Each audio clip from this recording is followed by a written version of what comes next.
One. Hi there, my name is Ilham Saliyev. I am a co-coordinator of the IASC regional chapter for Europe and CIS. Today we are recording this video in celebration of the World Commons Week 2025. Each year, common scholars and practitioners around the world organize keynote presentations, talks, roundtables, teaching events, excursions, and similar dedicated to the commons. In other words, how people govern what they share and how they learn to share. I'm pleased today, together with Alex Franklin, and also on behalf of Agnes Soyomi, to present lessons from our project Plant for Bee. On this year's World Commons Week theme, Learning, Unlearning, and Evolving Commons in Classrooms, Communities, and Beyond. We will introduce the learning resources developed in a Horizon Europe project that brought together multiple commons scholars and practitioners across Europe and beyond. Before we present our resources, let us briefly give you a background to Plan for Bee and the commons questions it addresses. And let's clarify this right away. Plan for Bee is an acronym that stands for understanding plural values, intersectionality, leverage points, attitudes, norms, behavior, and social learning in transformation for biodiversity decision making. Plan for Bee came into being as a response to a call from the Horizon Europe program that stressed the alarming rates of biodiversity loss and the need to address societal dimensions of it. The well-established knowledge had been that the business as usual scenarios, or if we keep the ways how we consume and produce, and if we don't address the deeper drivers why we produce and consume the way we do, will have devastating consequences for the societies. So we agreed with the call and submitted a proposal with a strong endorsement, and we asked questions that we hoped would help us to understand the social dilemmas around biodiversity better. So why do we know so much about the alarming rates and yet act so little to stop it? How can we change that? And why in some cases individuals and communities succeed and in others not? And here we are. Our proposal with an acronym of Plan for Bee was approved, and we had the chance to work on it in the last 3 years. And I pass it over to you, Alex, for introducing the Plan for Bee objectives and methodological approach. Thanks, Ilham. And yeah, now I guess we fast forward by 3 years, and I'm suddenly already talking in almost past tense about the project, which is, yeah, funny to already be at the end of a project. But to talk you through sort of what we've been doing and where we've arrived at, Planet for Bee had a grand ambition, and we emphasize a grand ambition for 3 reasons. First of all, it aimed to try and understand how factors such as gender, religion, ethnicity, race, age, culture, disability, norms, values, and behaviours, how all of them come together and intersect and are implicated in biodiversity relevant decision making, and to think about this across a range of different scales and settings. Secondly, it aimed to try and channel this understanding of complexity into the design of actual interventions, so stakeholder interventions at the ground level, also transformative pathways, and a series of targeted yet scalable policy recommendations, all aimed at prioritising biodiversity and halting biodiversity loss.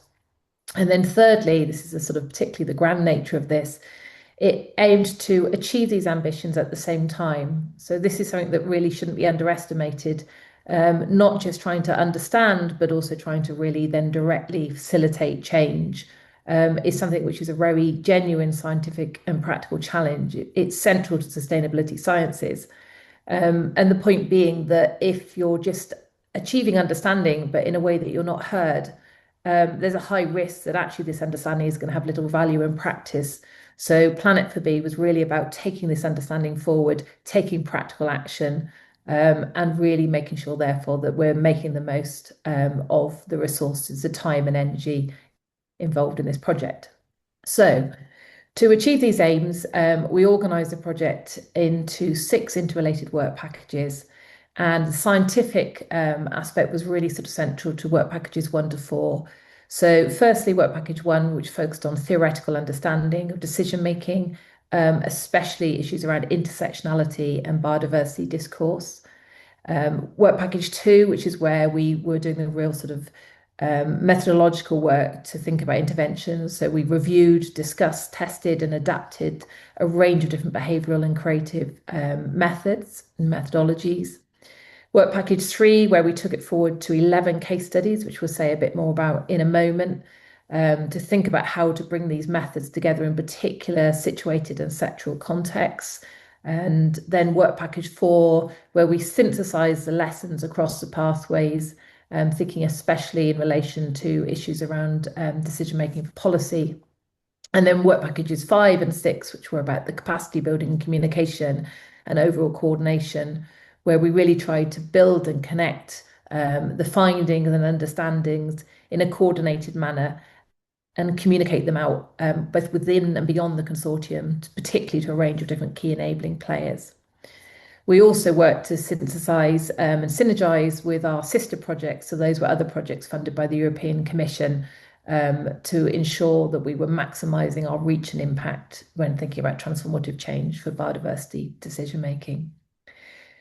So methodologically, to focus in a bit more, our Planet for B consortium was a 16-strong partner consortium. It was very much transdisciplinary, involving academics, involving practitioners on the ground, and involving people with a range of different backgrounds, disciplinary and also applied.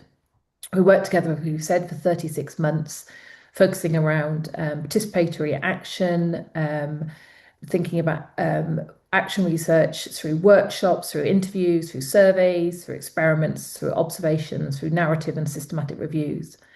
We studied actions of individuals, of communities, of organisations, and of pathways to policy making. And we also specifically really focused, in accordance with this action research nature, on the impact of these actions. So guided by a framework which draws particularly on the work of Edwards and Amigo and also Nutley et al., we thought about impact in 5 different ways. So this was about trying to get beyond just a purely sort of reductivist quantitative approach to impact. So we thought about ways in which you look at instrumental impact, where change occurs in policy, strategy, and governance. We thought about conceptual impact, where change is very much about how framing and understanding and narratives can be impacted and worked upon. We thought about capacity building impact. We explored change in terms of skills, methods, leadership, and organizational learning, again, at a range of different scales and sectors. And we thought about enduring connectivity.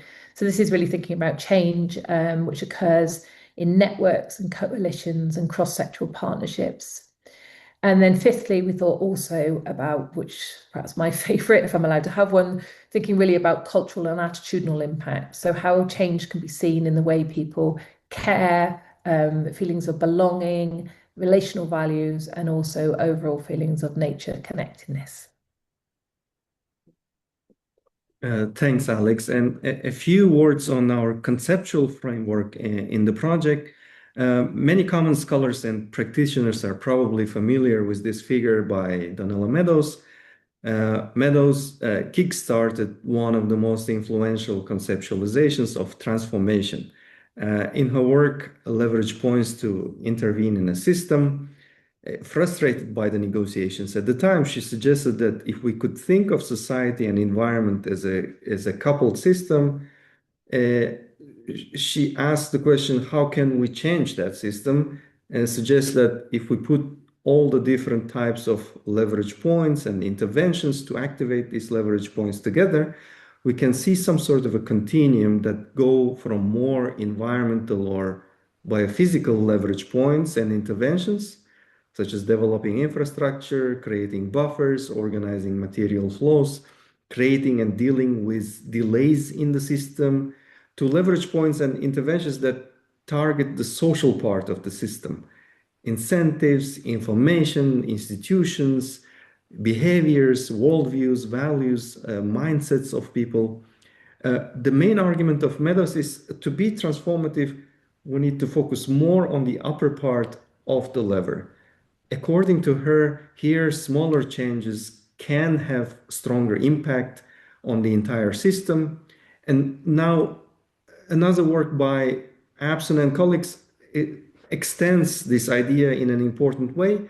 They simplify the lever by grouping the categories and say many current interventions focus on the lower part of the lever, which have shallow leverage, and that we as a society need to focus more on deeper leverage points that have greater potential, but as of now are under-researched and under-applied. That is, if we want transformations. And there has been a relatively strong uptake of these and related ideas.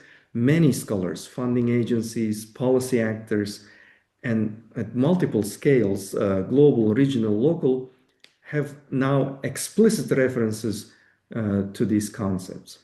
And we, in our project, equipped with this knowledge, and also having in the team some of the globally leading scholars, practitioners, policy experts on these topics, looked at the transformations across 11 case studies. This included so-called 5 intensive place-based cases, enabling outdoor nature recreation for children with disabilities in Oslo, Norway, opening nature to Black, Asian, and ethnic minority groups in Central England, UK, urban youth, especially those with migration backgrounds in Germany, Swiss attitudes, especially in the context of religious values towards agriculture and biodiversity, city food for biodiversity and inclusion in Graz, Austria, and 5 so-called extensive sectoral case studies. Here we looked at drivers of biodiversity loss in the fashion and textile industry in Italy, agrobiodiversity management through informal smallholder seed systems in Hungary, environmental awareness raising in education, also in Hungary, agriculture and migration across the European Union, trade and global value chains with specific focus on Brazil and Netherlands, but also with the links to European Union, and sustainable investment behavior with focus on multiple, from global and European to Norwegian and individual behavior contexts.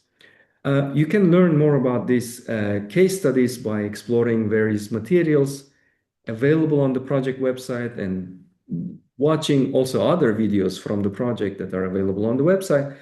We would like to give you one example and then present our key research and learning resources. And for that, I pass it back to you, Alex. Thanks, Ilham. So yeah, lessons from the case studies. I would love to better talk through the massive amount of information we've secured from all 11 case studies, but we're just going to limit to one example today. And this is an example from the UK. So this is a case study which was looking in depth, as Ilham's mentioned, about opening up nature and the outdoors to Black, Asian, and ethnic minority communities. And the example on the screen is one of the outputs from this case study. So this is a Doodle ebook with great thanks to Vicky Bowskill, and also to very much to Dadamas, so particularly Gita and Subash, and also Geraldine Brown, who worked with me in Coventry University on this case study. So this doodle just gives an overview of our case study, which was working very closely over an 18-month period with a learning community of 11 participants.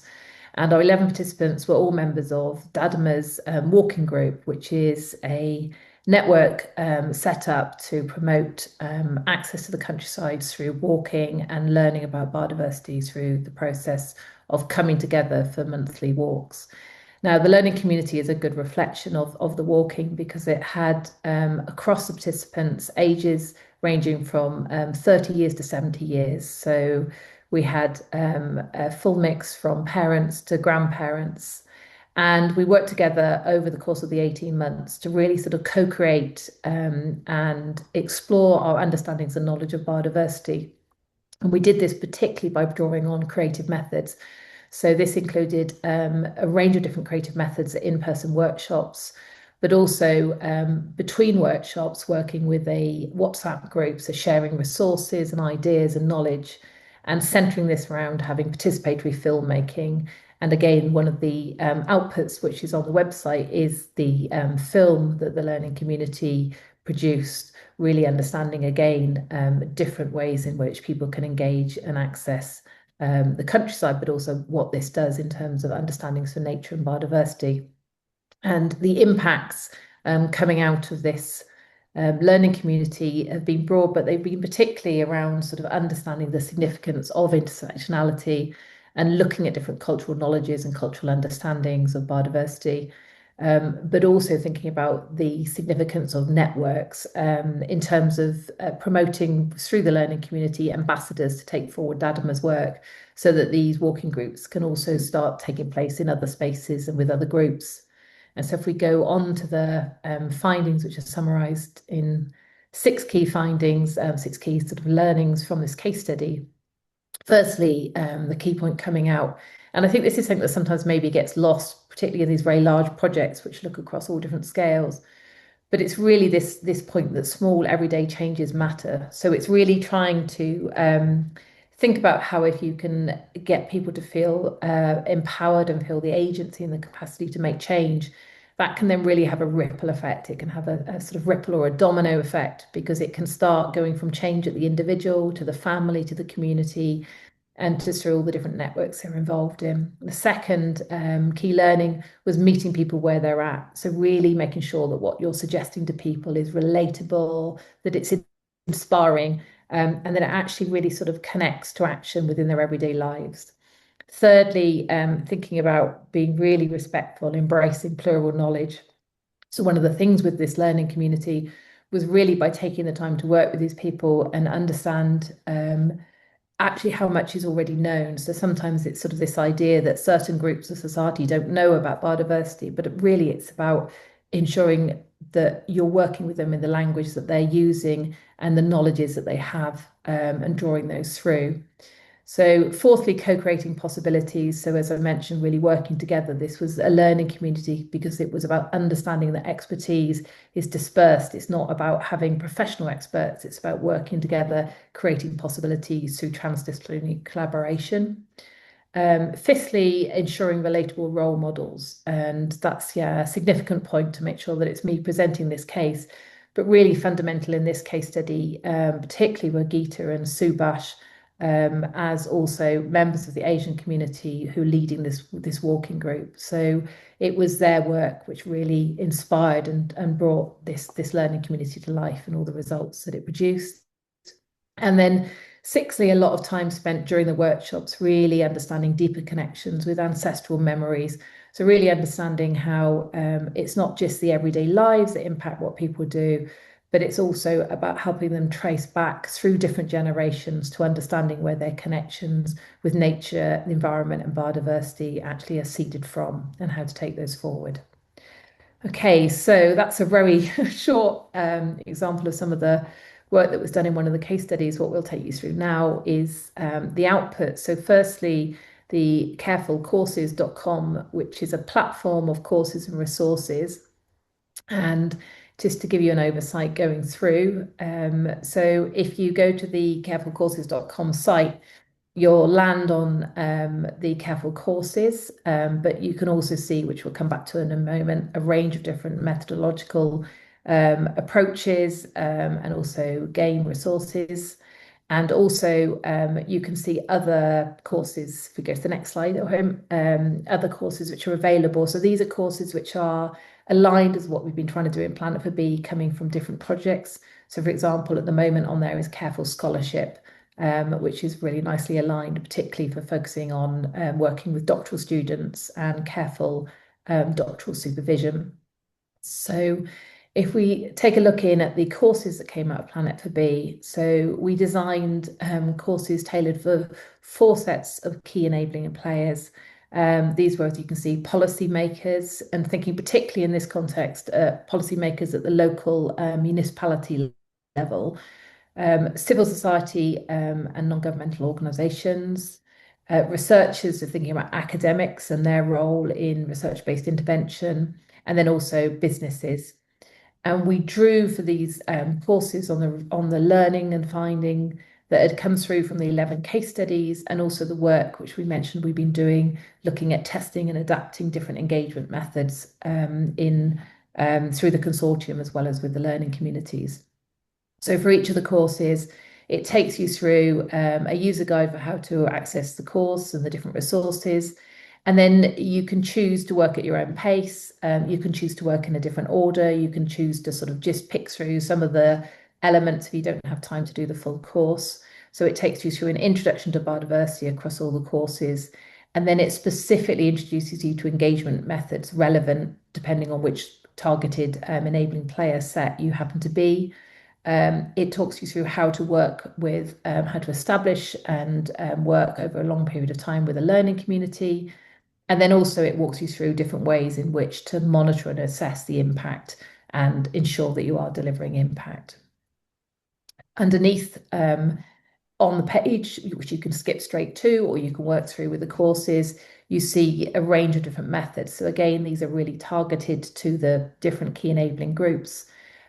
So we've got 15 spotlight methods included, and each of them takes around 10 to 25 minutes to complete.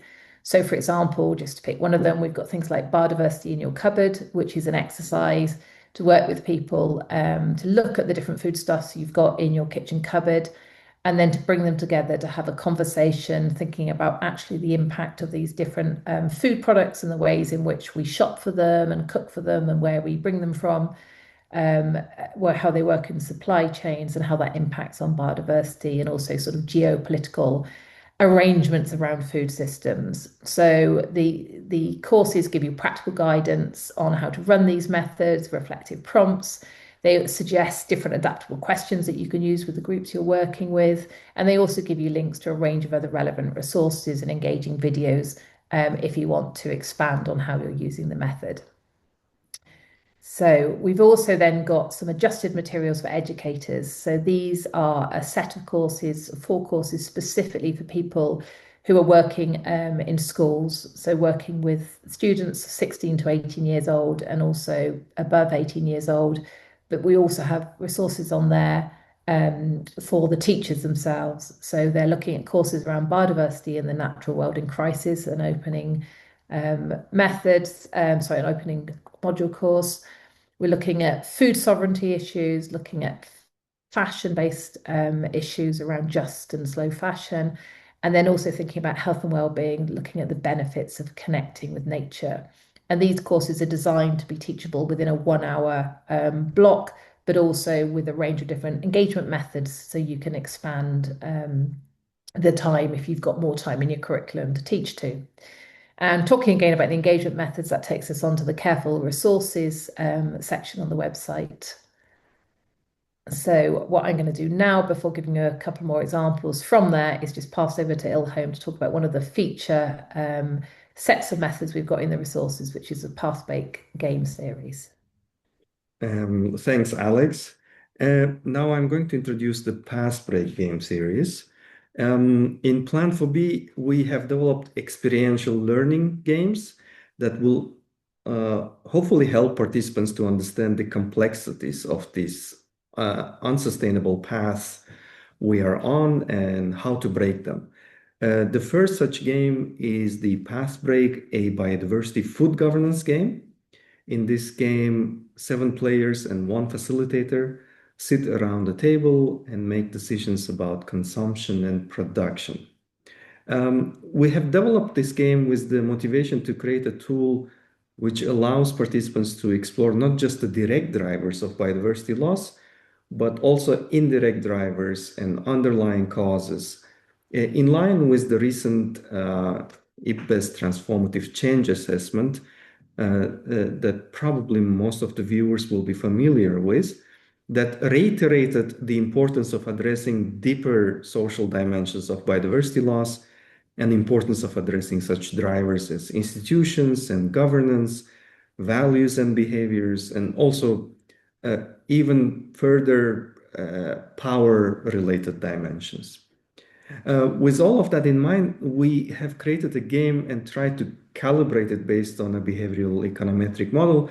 In short, we wanted to make sure that the game is realistic, not too easy, but also not impossible, as these were our messages, so to speak. So the game addresses direct drivers where land use decisions and consumption decisions are made by participants, which in turn determine how many points each participant makes for their livelihoods and also the state of the biodiversity. To a large extent, the game was also motivated by some well-known common pool resource games such as Groundwater game and the Port of Mars game that some of the common scholars and practitioners will be familiar with. And then the state of biodiversity has an implication for the players through so-called events. Depending on the state of biodiversity, if it's green, yellow, or red, players draw a card with probability events, and they find out whether some events are taking place in this certain round, such as pest infestation or food shortage, and they lose points. And as this is a probability event, there is a chance that players are lucky and there is no event affecting them. In addition, the game is designed in a way that helps players to learn about addressing indirect drivers of biodiversity loss. For that, throughout the game, in each round, players make a number of decisions in relation to governance, which includes whether players decide to communicate in the community council and to what extent they would like to be active. This also includes their decisions in referendums or in elections, whether they would like to run for the office of the governor and who they vote for, and then the governor's decision to change or keep the policies. In this case, we selected one tax and investment policy and one rewilding and land availability policy. We have also included intersectionality dimensions in two ways. First, one of the players has a migration background who does not have citizenship, which means this person is not eligible to run for the office nor to vote in the referendum or elections.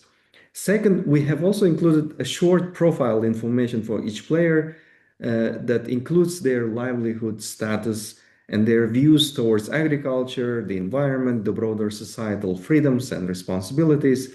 It's still up to players to what extent they would like to use this information. Based on the pilots we have run with experts, with learning community from the case study, and with the external audiences, we have identified a number of lessons. We analyzed the debriefing sessions and looked at what players talked about. And they talked about direct social dilemma with cognitive focus, trying to calculate what decisions they have to make so that they can win as an individual, as a group, while being conscious or not of biodiversity. They also talked about the social dilemma with affective relational focus, reflecting on whether they identified with the group, whether they trusted others, how they felt about the processes. They also talked about the indirect governance and political dilemmas, which included power of the market, collective action, role of communication, democracy and election, intersectionality, and other political aspects. Finally, they also talked about biodiversity-related lessons, especially in terms of complexity of the challenge, frustration about the challenge, but also the hope to overcome this challenge. We have also looked at their comments in terms of how often they connected their experience in the game to real-life situations. And we found that all of the participants very heavily connected what happened in the game with the real-life situations, which is a good sign for us, as we know this is when experience from the game actively transforms into actionable knowledge. The second game we developed is a path break negotiation game. Here we wanted to develop a classroom role-playing game where players discuss a very specific dam project in a tropical rainforest. It's an immersive strategy game with a fictional but realistic scenario. and simulated political decision making. Using confidential and public instructions, here players must defend the interests of their roles, negotiate through unexpected events such as corruption scandals, leakage of confidential information, demonstrations, and similar, participate in informal rounds of negotiations behind the doors, and learn how media in particular can shape the discourse. Most people have tried something like this in their school or university times. Now we have a game that is specifically dedicated to social dilemmas of addressing biodiversity loss. Finally, we wanted to develop games with different levels of complexity and suitable for different contexts. So in collaboration with Jenga, we developed a pass break biodiversity Jenga game. It allows you to print out a board and instructions that go with this famous Jenga game. Players roll dice, move their pieces to a new location, which then explains a specific task that matches specific colors on the Jenga. For example, a wind farm means you have to remove one of the birds. This is now designed to be a fun icebreaker to start a conversation about biodiversity and ecosystems. Okay, now a few final words on the catalog and our conceptualization of methods from Alex. Thanks, Ilham. So going back to the resources section of the website, you'll find lots of different resources on there. We've also got a range of different guidelines for key enabling players on there.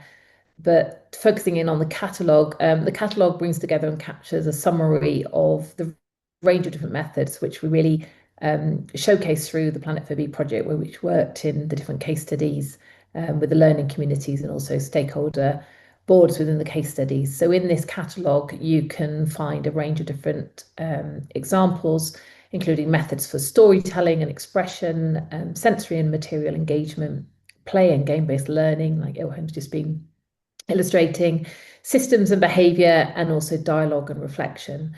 And there's a downloadable version of the catalogue, which is showing on the screen, but you can also go on the resources page of the website, and there's a living catalogue on there, which we'll keep adding to over time.